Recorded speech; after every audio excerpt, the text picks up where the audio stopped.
الحمد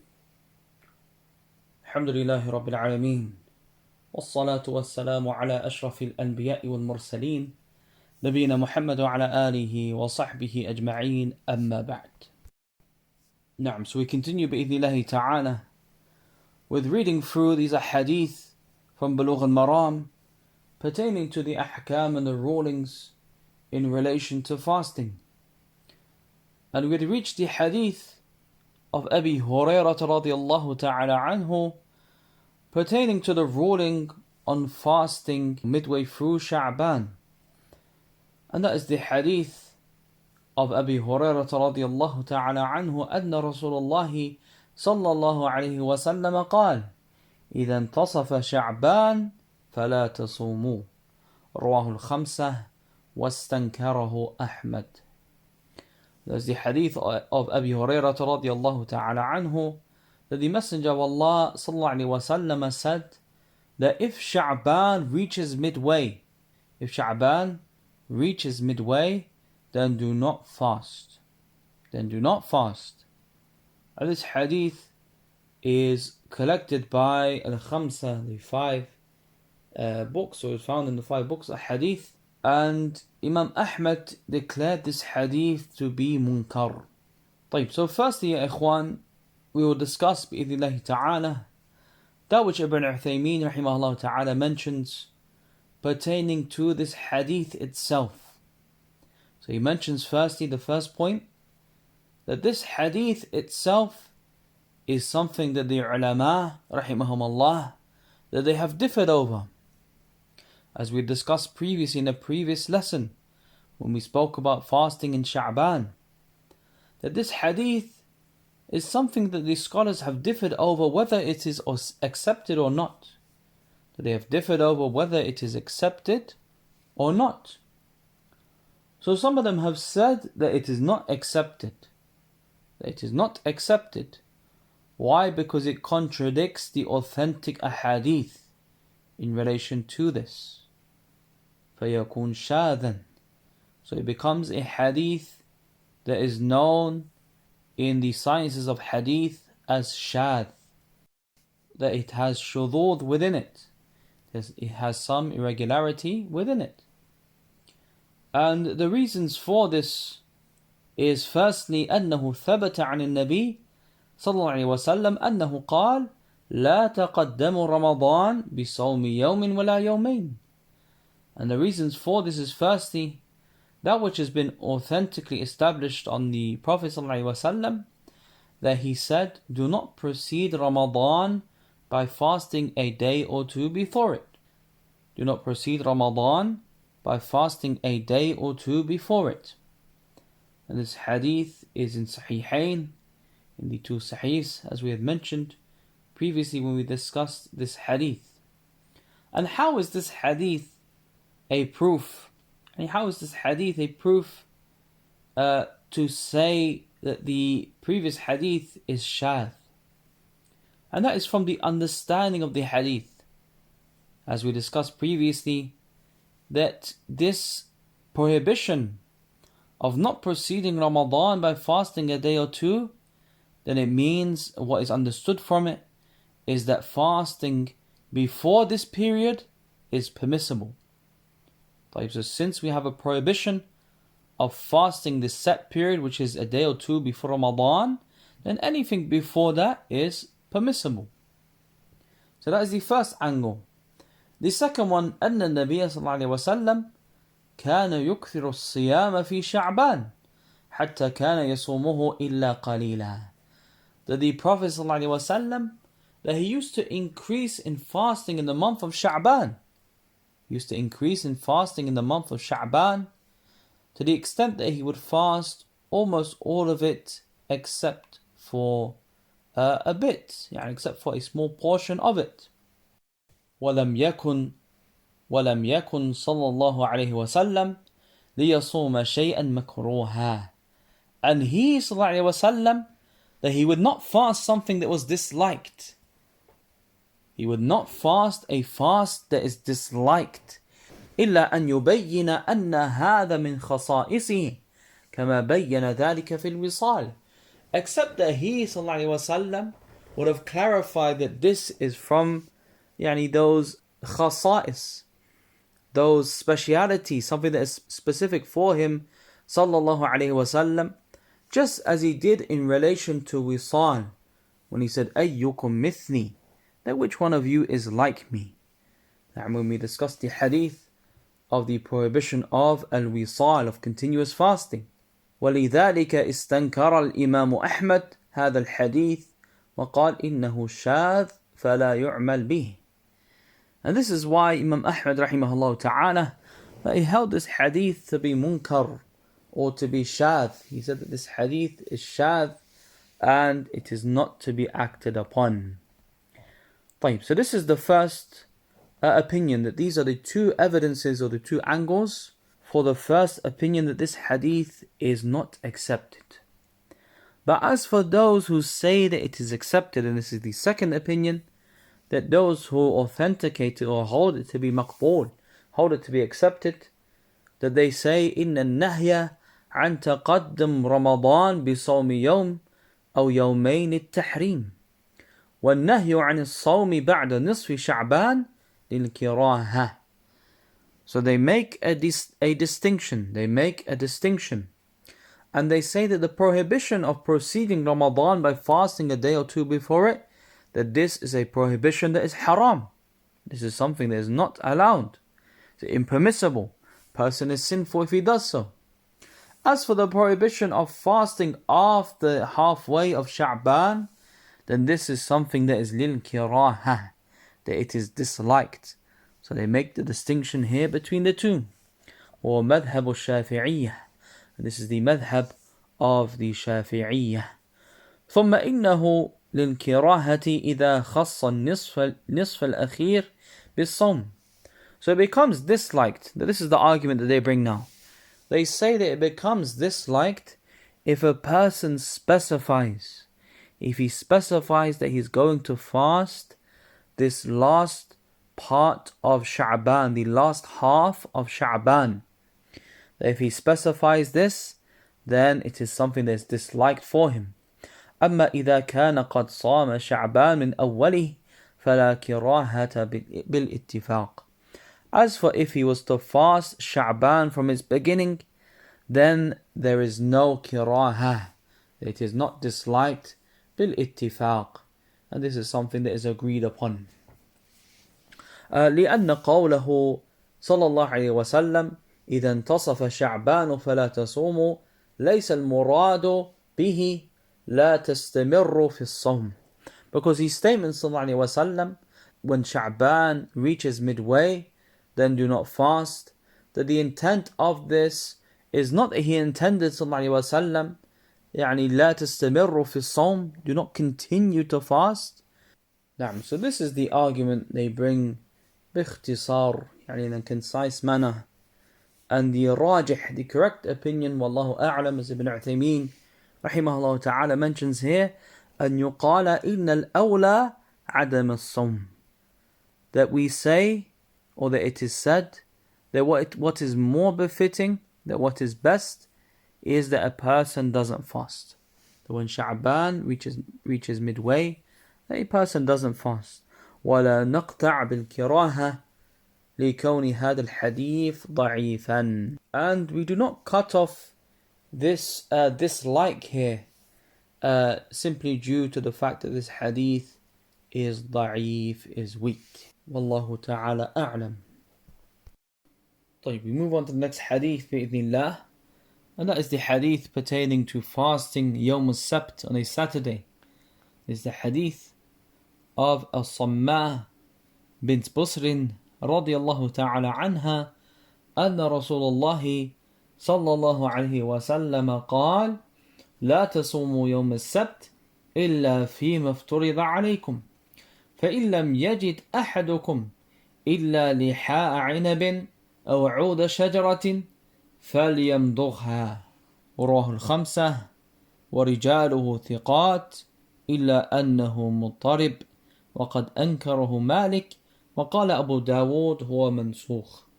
It's the hadith of الصماء بنت بصر رضي الله تعالى عنها that the Messenger of Allah sallallahu alaihi wasallam said, do not fast on Saturdays unless it is an obligatory fast. Do not fast on a Saturday unless it is an obligatory fast. Do not fast even if one of you does not find anything to eat except for some grape peelings or the bark of a tree, then he should chew on it. And this hadith, ya ikhwan, is collected by al-Khamsah, by the 5 A'immah, and its rijal, its men in the Sanad, are all thiqat, that they are all trustworthy, except that this hadith is considered as muttarib, and somewhat of a shaky hadith, due to the various opinions that we find in relation to it, as we will discuss shortly bi'idhnillahi ta'ala. And Imam Malik rahimahullah, that he held this hadith to be munkar, and Abu Dawood declared this hadith to be mansukh, to be abrogated. So Ibn Uthaymeen rahimahullah ta'ala, he explains and he says, وَظَاهِرُ هَذَا الْحَدِيث تَحْرِيمُ الصَّوْمِ يَوْمِ السَّبْتِ فِي غَيْرِ الْفَرَائِضِ. That what is apparent from this hadith is the prohibition of fasting on a Saturday in other than the fara'id, other than the obligatory fasts. لأن النبي صلى الله عليه وسلم إذا كان قد أوصل الحال إلى أن الإنسان لا بد أن يأكل ولو عودا أو لحاء شجرة فهذا يعني أنه لا يصومه أبدا في غير الفرض. Because if the Prophet صلى الله عليه وسلم, that he is describing the affair that a person, that it is a must that he eats, that if he is fasting on a Saturday, it is a must that he eats to the point where he even consumes that which has no benefit, such as the bark of a tree or the peel of a grape. Then this no doubt shows that a person does not fast this day ever, except if it is an obligatory fast. And this is what is apparent from the hadith. Ibn Uthaymeen rahimahullah ta'ala is describing that this is what is apparent from the hadith, and we find that the ulama rahimahumullah, in relation to this hadith, that they have differed over 2 affairs in relation to this hadith. The scholars have differed over 2 affairs in relation to this particular hadith. The first affair that they differ over is the sihha of the hadith, is the authenticity of the hadith. And the second affair that they differ over is the hukum of the hadith, the ruling and the outcome of this hadith. So firstly, in relation to the authenticity of this hadith, then from the ulama are those who say that it is muttarib fi isnadihi, that it is somewhat shaky in its chain. كما يعلم ذلك من كلام أهل الحديث عليه. From that which is known by way of the speech of Ahl al-Hadith in relation to it. وممن تكلم عليه وأطال الشوكاني رحمه الله في نيل الأوطار. And from those who have spoken and discussed this hadith in detail is Imam al-Shawkani rahimahullah in Nail al-Awtar. The second opinion is that this hadith is a hadith which is munkar. A hadith which is munkar. And a hadith which is munkar is that which is generally defined as when a weak narrator opposes a trustworthy narrator, or a group of trustworthy narrators. So Imam Malik rahimahullah ta'ala, they held this hadith to be munkar. وهو إمام حافظ من أئمة الحديث. And no doubt that he is an imam, a hafid from the a'immah of hadith, from the imams of hadith. And he said in relation to this hadith that this hadith is كذب لا يصح عن النبي صلى الله عليه وسلم. This hadith is a fabrication and it is not authentic from the Prophet ﷺ. The third opinion in relation to the sihha of this hadith, and that is the opinion of Abu Dawood, أن إنه منسوخ والنسخ يحتاج إلى دليل. That he said rahimahullah that the hadith is mansukh, that it is completely abrogated. That it is completely abrogated. However, in order to abrogate a text, that we are in need of some evidence. And we will come to this shortly bi'idhnillahi ta'ala.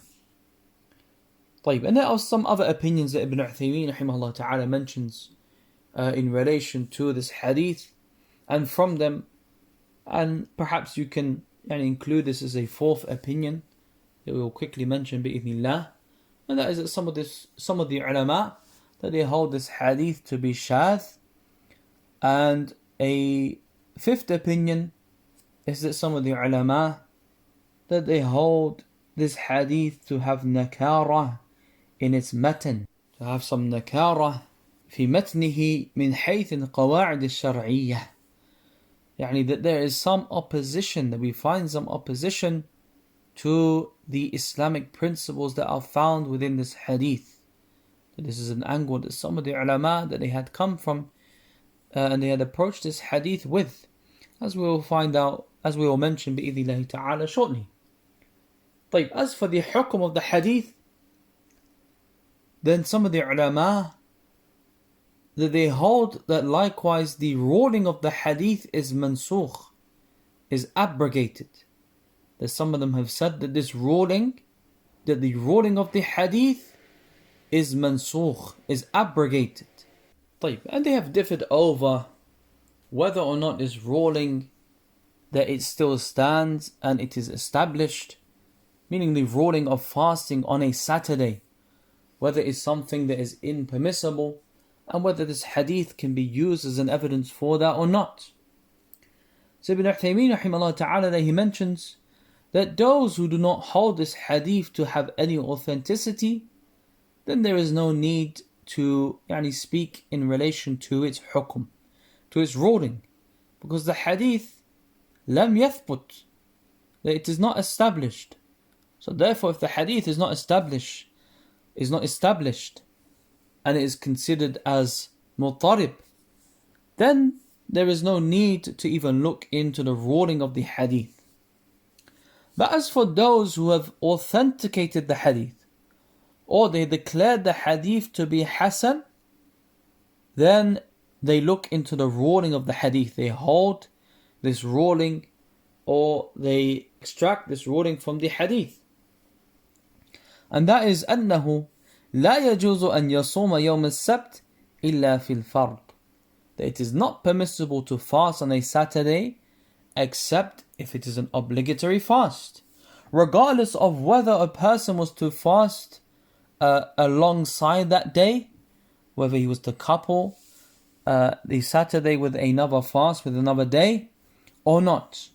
They hold it to be impermissible except for if it is an obligatory fast. وإذا ثبت هذا الحكم، إذا ثبت العموم وأنه لا يصام لا منفردا ولا مع غيره فإننا نقول هذا الشاذ بلا شك. So if this ruling is established, meaning this generality that Saturday is not to be fasted, neither individually or if it is coupled with another day, then we say that this without doubt is shadh. That this is shadh, this is irregular. والشاذ معناه مخالفة الثقة لمن هو أوثق منه. And the meaning of shadh, the meaning of a hadith which is irregular, is that a thiqa, a trustworthy narrator that he opposes, one who is more trustworthy and reliable than him. والسبب أن الأحاديث الصحيحة تدل على جواز صوم يوم السبت. And this is because that there are authentic ahadith that show the permissibility of fasting on a Saturday, such as the hadith of Abi Hurairah radiyallahu ta'ala anhu that we mentioned previously, that the Prophet ﷺ said, لا يصومن أحدكم يوم الجمعة إلا أن يصوم يوما قبله أو يوما بعده. The hadith of Abu Hurairah radiallahu anhu, that the Prophet ﷺ said that none of you should fast on the day of Jum'ah except that he is to fast alongside it a day before it, يعني meaning on a first day, أو يوما بعده, or a day after it. So the day after Jum'ah is Yawm al-Sabt, is a Saturday. And likewise, his statement ﷺ in the hadith of Juwayriyah radiallahu ta'ala anha, as we likewise took previously, that when he found that she was fasting on a Friday, that he said to her sallallahu alayhi wa sallam, أصمت أمس, that did you fast yesterday? قالت لا, she said no. قال أتصومين غدا, so he said sallallahu alayhi wa sallam, are you going to fast tomorrow? قالت لا, so she said no. قال أفطري. So he said to her sallallahu alayhi wa sallam, so break your fast. فقوله أتصومين غدا يعني به السبت وهو صحيح. So his statement sallallahu alayhi wa sallam, that are you going to fast tomorrow? That what is the day that comes after Jumu'ah? That it is a Saturday. So therefore the meaning of this is a Saturday. So as for the nakara that we find in this hadith, whereby we mentioned that it is in opposition to some of the well-known Islamic principles, then Ibn Uthaymeen rahimahullah ta'ala, that he mentions in relation to his statement sallallahu alayhi wa sallam in this hadith, إِذَا لَمْ يَجِدْ أَحَدُكُمْ إِلَّا لِحَاءَ عِنَبٍ أَوْ عُودَ الشَّجَرَةِ, when the Prophet sallallahu alayhi wa sallam said that if one of you does not find except for the peeling of a grape or the bark of a tree, that this statement here, that he says rahimahullah ta'ala, وَهَلْ يُشْتَرَطْ لِلْفِطَرِ الْأَكْلِ, that is it a condition of breaking the fast that one consumes food? And we mentioned this issue previously when we discussed the ahadith pertaining to this mas'ala, that we mentioned in relation to how does a person break his fast, that is it a condition that a person must eat in order to break his fast? أو تكفي النية, or is the intention sufficient? And we mentioned that the niyyah is sufficient. That if a person intends to break his fast, then he has broken his fast, regardless of whether or not he consumes food. As long as he intends to no longer continue with that fast, then from the moment of that intention, that he is now broken and invalidated his fast. So this is one of the ways in which this hadith goes against the قواعد الشرعية المعلومة من الدين, the well-known Islamic principles. And as for the claim of abrogation, and this was the opinion that we said of who? Of Abu Dawood rahimahullah, that he said that this hadith is mansukh, that is abrogated. Then in reality there are two conditions for an-naskh, for abrogation. There are two conditions in order to abrogate a text. There has to be two conditions that are in place. The first one, أَلَّا يُمْكِنُ الْجَمْعِ, that it is not possible to reconcile between the two. So if we have two hadith, that what is apparent from them is that they conflict with each other, then in order to abrogate one of them, that there has to be no way of reconciling between them. There is no way that we can reconcile and between them, that each one of them is directly opposing the other, and there is no way to explain this hadith in a particular way and the other hadith in a particular way in order to reconcile between them. That is the first condition. The second condition is that the tariq be known, that the date or the time period of the hadith, of both hadith, that they be known. So for example, that we know that this hadith was said before this hadith. So in order to abrogate a particular hadith, that we have to know that this hadith that we are going to use in order to abrogate the first one, to abrogate the first one, that this hadith came at a later stage than the one we are abrogating. So now let's apply that to these hadith that we have here in relation to fasting on a Saturday. And the hadith that we are currently going through, and the hadith of Abi Hurairah and Juwayriyah radiallahu ta'ala anhuma that we mentioned previously. That if we were to gather those hadith, that we find that firstly, it is not possible to make jam'. It's not possible to reconcile between them. That there is a clear conflict between them. That the hadith of As-Sammah radiallahu ta'ala anha, that it clearly indicates that it is impermissible to fast on a Saturday. And if a person was fasting on a Saturday, then he's instructed to break his fast. And not only is he instructed to break his fast, but he's instructed to break his fast with that which has little or no benefit, has no nourishment, no nutritional value. And then we have the hadith of Abi Hurairah and Juwayriyah radiallahu ta'ala anhuma, in which shows that it is permissible to fast on a Saturday, as the day after Jumu'ah is a Saturday. And that they mentioned that the fast of Jumu'ah, there has to be coupled with a day either before it or after it. So no doubt the day that comes after Jumu'ah is a Sabt. So therefore it is not possible to reconcile between these hadith. So that's the first condition met.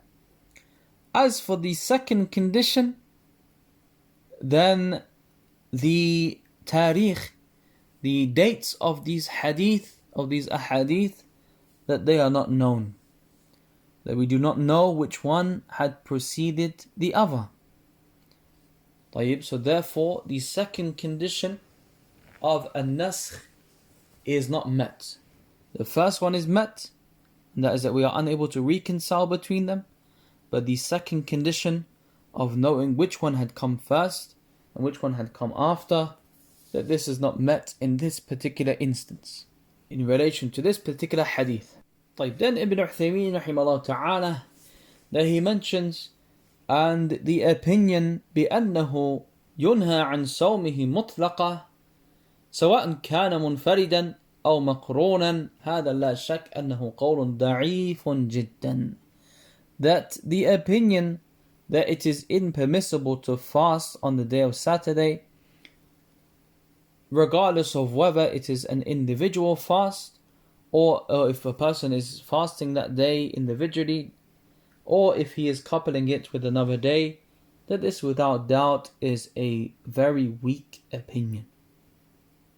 Then he says, rahimahullah, وَأَحْسَنُ الْأَقْوَالِ فِي هَذَا ما ذهب إليه الإمام أحمد أنه يكره إفراده بالصوم ولا يحرم. And the best of the opinions is that which Imam Ahmad rahimahullah ta'ala held, and that is that it is disliked to single out Saturday with fasting. So Imam Ahmad rahimahullah ta'ala, that his opinion was that it is disliked to single out Yawm al-Sabt as a day of fasting. However, it is not haram, it is not impermissible, but it's only disliked. ويؤيد هذا الحديث الذي بعده أن النبي صلى الله عليه وسلم كان أكثر ما يصوم من الأيام يوم السبت ويوم الأحد. And what supports this opinion is the hadith that we are going to mention after this بإذن الله تعالى, that the Prophet صلى الله عليه وسلم, that he used to fast, that he used to fast a lot on a Sabt, on Saturday. That he would fast a lot on Saturday and on a Sunday, as we will come to now بإذن الله تعالى. And that is the hadith of Salama radiallahu ta'ala anha أن رسول الله صلى الله عليه وسلم كان أكثر ما يصوم من الأيام يوم السبت ويوم الأحد وكان يقول إنهما يوما عيد للمشركين وأنا أريد أن أخالفهم أخرجه النسائي وصححه ابن خزيمة وهذا لفظه. As the hadith of Salama radiallahu ta'ala anha, that the Messenger of Allah sallallahu alaihi wasallam, that he used to fast the most on a Saturday and a Sunday, and he would say sallallahu alaihi wasallam that indeed these are the 2 days of Eid, of celebration for the polytheists, and I want to oppose them in that. This hadith is collected by An-Nasa'i and authenticated by Ibn Khuzaymah, and it is the wording of Ibn Khuzaymah rahimahullah ta'ala. So firstly, ya ikhwan, in this hadith is an evidence that the hadith of As-Sammah bint Busr radiallahu ta'ala anha, as-sabiq, the previous hadith that we had taken, that if it is held to be authentic, then it is mahmul al-ifrad, is to be carried upon the meaning that if a person was to single out that day. As for if he was to combine and couple between fasting on a Saturday and on a Sunday, then there is no harm in doing so. And likewise, if he was to combine between fasting on a Saturday and a Friday, then again there is no harm in doing so. This hadith gives strength to the opinion that the intent is when a person singles out the day of Saturday. The intent behind the prohibition is when a person singles out and specifies Saturday by itself without fasting a day before it or a day after it. But as for the benefits taken from this hadith, then firstly, لا يكره الصوم يوم السبت ولا صوم يوم أحد. It is not impermissible to fast on a Saturday and likewise on a Sunday. The second benefit, أن مخالفة المشركين أمر مقصود للشرع. That opposing the polytheists, that it is a command that is intended by the Sharia, is an objective of the Sharia, of the legislation.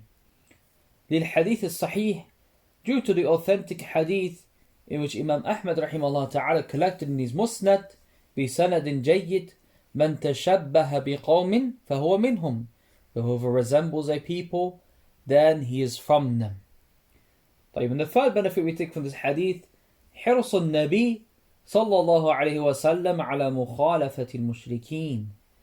The eagerness that the ardness that the Prophet صلى الله عليه وسلم had in opposing the mushrikeen, in opposing the polytheists, and opposing the kuffar, opposing the disbelievers, and the polytheists, that it is done in 2 ways.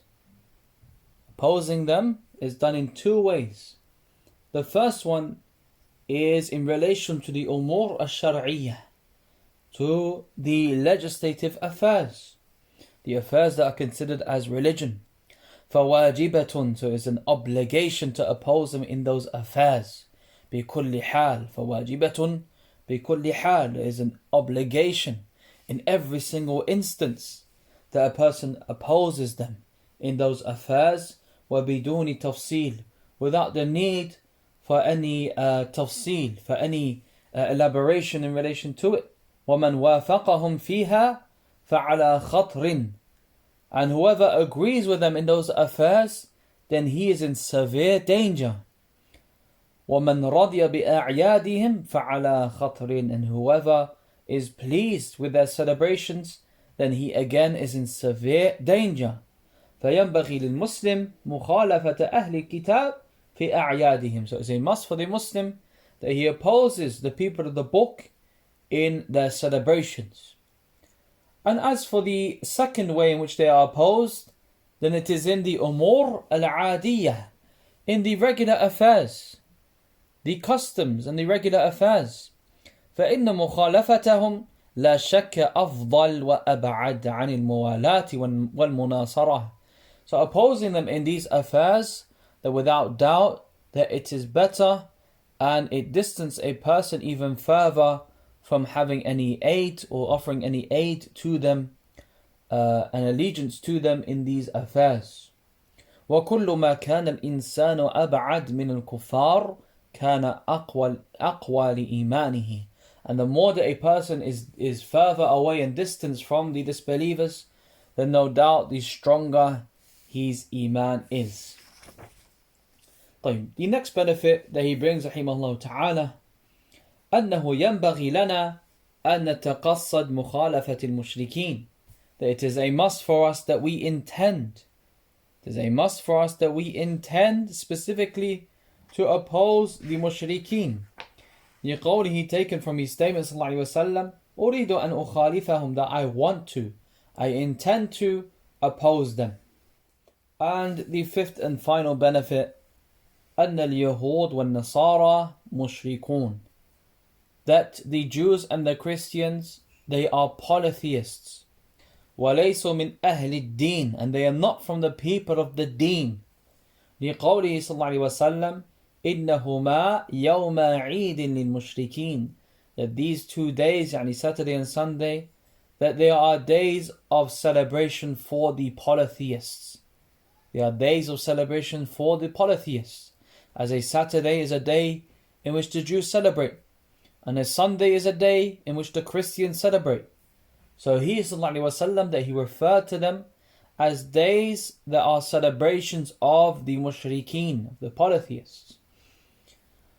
Naam. طيب, we will conclude with that bi'idhnillahi ta'ala, and advise the brothers again, those who have the ability to do so, to go back to the book itself, as Ibn Uthaymeen rahimahullah ta'ala, that he mentions many masail, many issues pertaining or revolving around this affair of imitating the disbelievers, and advise my brothers and those who have the ability to do so, that they go back to the book in order to benefit from some of those masail that he brings and he mentions, rahimahullah ta'ala, رحمة واسعة. ونكتفي بهذا وصلي اللهم وسلم وبارك على نبينا محمد وعلى آله وصحبه أجمعين والحمد لله رب العالمين.